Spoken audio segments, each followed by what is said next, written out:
तुला आठवण कुणाची यावा कुणाची नाही यावा, एका क्रूर हत्याराची तुला आठवण यायला लागली म्हणजे तू सुद्धा क्रूरच, याचा अर्थ तू सिद्ध केलं की तुम्ही दोघंही एक आहेत.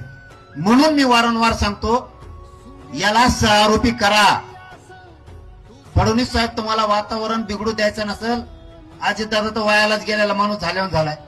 मी काही त्या पक्षावर टीका करायला नाही आलो. इतकं नालायक बोलणाऱ्या माणसाला सुद्धा अजितदादा जवळ करतात.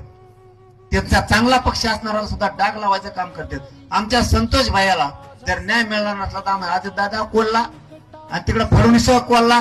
आम्हाला अण्णा तुमच्या माध्यमातून सांगतो, आम्हाला ह्या धर्तीवर पाठवलं का आमच्या रक्तात होती आग, कारण आमच्या येतो ते खून लक्षात. तुम्ही फडणवीस साहेबाला सांगा आणखी नवी मराठ्यांनी संयम सोडलेला नाही. मी आणखीनही पायरी फडणवीसची चढलो नाही. संतोष भयाच्या न्यायासाठी